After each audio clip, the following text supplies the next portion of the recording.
Halo Mbak, selamat siang. Halo Mbak, selamat siang Mbak. Gimana nih Mbak kabarnya hari ini? Alhamdulillah baik Mbak. Cuman beberapa hari ini tuh aku lagi banyak pikiran kayak gitu.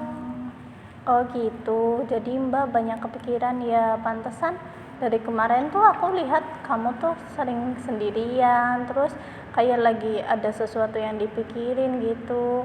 Kalau boleh tahu dan Mbak percaya ke aku, Mbak boleh kok cerita apa yang lagi mengganggu pikiran Mbak.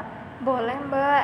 Jadi sekarang ini kan lagi rame-ramenya masuk itu ya Mbak, apa namanya, penerimaan mahasiswa baru PMB kayak gitu. Nah, aku tuh ada pikiran pengen masuk ke apa namanya, UIN, apa namanya, UNS lewat jalur SNPT itu loh Mbak, yang kayak Iya. SBMPTN.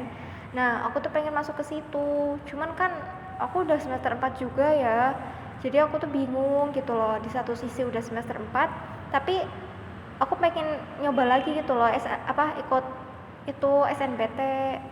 Oh, jadi Mbak itu lagi bingung, soalnya kepengen masuk SNBT ke UNS, tapi Mbak udah semester 4 di UIN gitu ya Mbak? Iya Mbak, kayak gitu Mbak.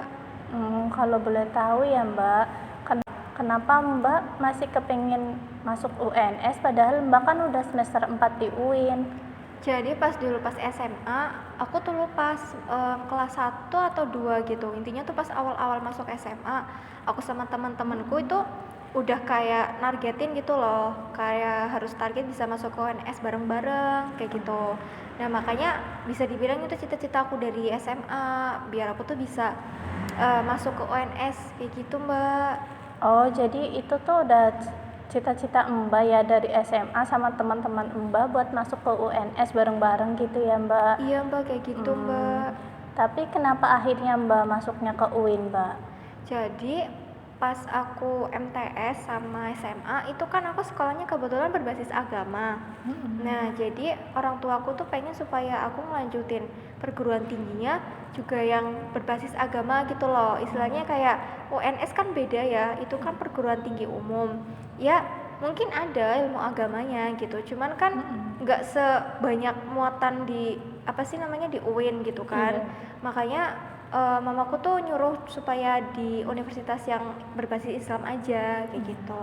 Terus selain karena itu juga orang tuaku tuh ngasih kayak apa sih namanya, bukan syarat sih tapi kayak apa ya, nasehat gitu supaya milih perguruan tinggi tuh jangan jauh-jauh banget gitu loh. Jadi yang agak deketan aja dari rumah.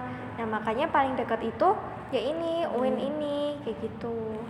Oh gitu, jadi Mbak itu masuk UIN karena faktor dorongan dari orang tua Mbak ya, yang pengennya Mbak masuk di universitas agama gitu.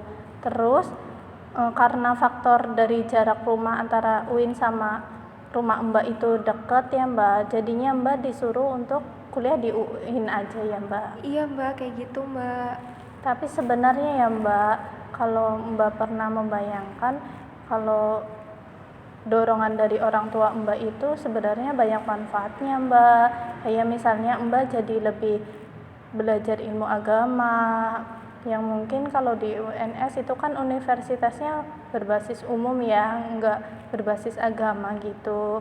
Terus selain itu kan Mbak jadi lebih cepat kalau mau pulang kampung Mbak, soalnya kan jarak dari rumah ke UIN kan deket, terus ongkosnya juga nggak berat Mbak. Ya juga sih ya Mbak, tapi gimana ya Mbak, itu kan cita-cita aku dari dulu ya. Maksudnya udah dirancang tuh dari kelas 1 atau kelas 2 lah, lupa, sama teman-temanku. Jadi kita tuh kayak berempat apa ya, itu tuh udah ngerancang gitu loh, nanti di kos di Solo tuh bareng-bareng kayak gitu. Jadi masih berat gitu loh Mbak, walaupun udah semester 4. Iya sih Mbak, walaupun udah semester 4 terus masih berat juga ya. Tapi Mbak pernah membayangkan nggak kalau hal itu tuh wajar diinginkan oleh orang-orang yang punya cita-cita Mbak. Soalnya kan kalau cita-cita itu pengennya dikejar terus ya sampai dapet. Tapi kan Mbak melihat kondisi sekarang udah semester 4 Mbak di UIN. Jadi itu hal yang biasa wajar gitu ya Mbak, terjadi ya Mbak. Iya gitu Mbak. Terus ya Mbak, kalau akhirnya Mbak memilih mendaftar di UNS, apakah Mbak sudah mempertimbangkan Mbak bakalan dapat apa aja di sono? Kalau di UNS kan kebetulan teman-temanku keterima di situ Mbak, dan kebetulan nggak semuanya sih, cuman ada dari 4 anak tuh kayaknya 2 yang di situ. Nah, kalau misalkan aku di situ ya, kalau misalkan dulu keterima kayak gitu, kan aku bisa bareng-bareng lagi gitu loh. Jadi nggak cuman pas SMA-nya aja bareng, tapi bener-bener dari SMA sampai ke perkuliahan tuh bener-bener jadi teman perjuangan gitu loh. Jadi aku pengen kayak mengulang lagi aja gitu loh. Kan udah di planning tuh dari kos-kosan nanti kayak masak sendiri bareng-bareng, terus nanti main bareng-bareng, ngerjain tugas bareng, kayak gitu Mbak. Oh, jadi Mbak kepikiran biar bareng-bareng lagi ya sama teman-teman Mbak yang dulu SMA bareng ya Mbak. Iya Mbak, kayak gitu. Itu kan tadi yang Mbak sebutkan itu hal-hal positif ya Mbak. Tapi Mbak pernah nggak berpikir kalau akhirnya Mbak memilih untuk mendaftar di UNS itu sebenarnya juga ada dampak negatifnya loh Mbak. Ya sebenarnya sempat kepikiran juga sih Mbak. Soalnya juga kan sebelum aku mutusin sendiri, maksudnya aku pernah sempat kayak ya sambil bercanda kayak gitu bilang ke orang tua buat coba daftar lagi. Maksudnya SNBT di UNS gitu. Nah, ya sempat kepikiran juga gitu loh. Itu artinya kan aku harus ngulang dari awal kan. Maksudnya aku udah semester 4 berarti aku harus ngulang lagi dari awal.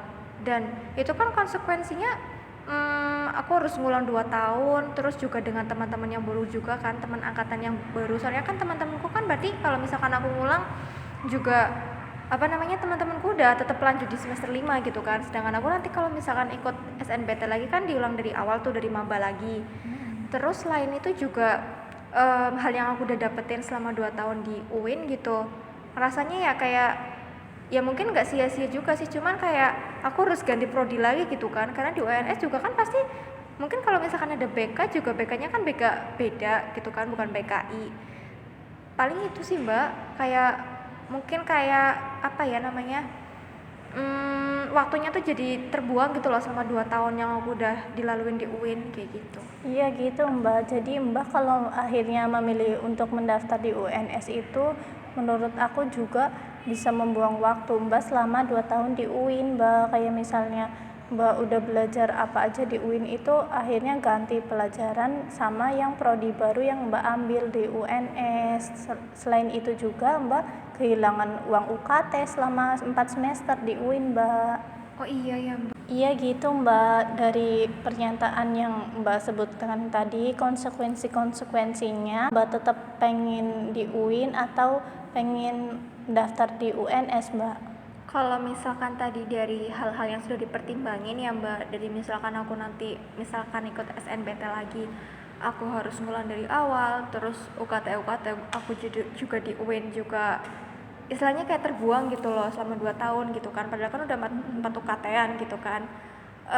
Sepertinya aku bakal milih di UIN aja sih Mbak, tetap bertahan di UIN daripada nanti juga aku mengecewakan orang tua gitu kan.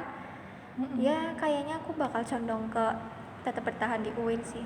Iya, iya itu Mbak, yang paling utamanya itu Mbak takut mengecewakan orang tua ya Mbak. Iya, terus dari pertimbangan-pertimbangan Mbak tadi yang akhirnya Mbak memilih untuk kuliah di UIN aja, apakah Mbak yakin dengan pilihan Mbak itu? Insya Allah sih yakin sih Mbak, ketimbang kayak kita kuliah di tempat impian kita cuman kita nggak dapet kayak apa ya namanya, izin atau restu gitu loh dari orang tua. Kan juga ridho orang tua juga penting juga kayak gitu. Oke Mbak, sepertinya Mbak sudah yakin ya dengan pilihan Mbak untuk menetap saja di UIN ya Mbak? Iya Mbak, alhamdulillah. Sepertinya saya sudah ada gambaran buat untuk tetap bertahan ketimbang harus mengulang dari awal lagi di SNBT. Lagian pula kalau misalkan ikut SNBT juga belum tentu keterima juga kan. Jadi saya akan insya Allah tetap bertahan di UIN. Mungkin ada lagi yang ingin diceritakan lagi Mbak kepada saya. Barangkali Mbak ada yang mengganggu pikiran lagi. Sepertinya itu sih Mbak belakangan yang sangat mengganggu pikiran saya. Selainnya saya kira itu masih wajar kok, masih saya bisa tangani sendiri. Oh, udah ya itu aja ya. Semoga Mbak kuliahnya dilancarkan ya Mbak. Amin. Terus bisa lulus tepat waktu juga Amin ya Allah, Mbak. makasih banyak Mbak. Terima kasih banyak ya Mbak atas saran-sarannya yang tadi. Semoga juga Mbak selalu dilancarkan terus perkuliahan dan semua aktivitas Mbak. Iya, Mungkin kalau nanti Mbak ada yang bingung lagi bisa cerita ke aku kok Mbak, bisa lewat WA bisa telepon juga bisa, atau ketemu kayak gini juga bisa Mbak. Oh, bisa lewat WA juga ya, Mbak? Iya.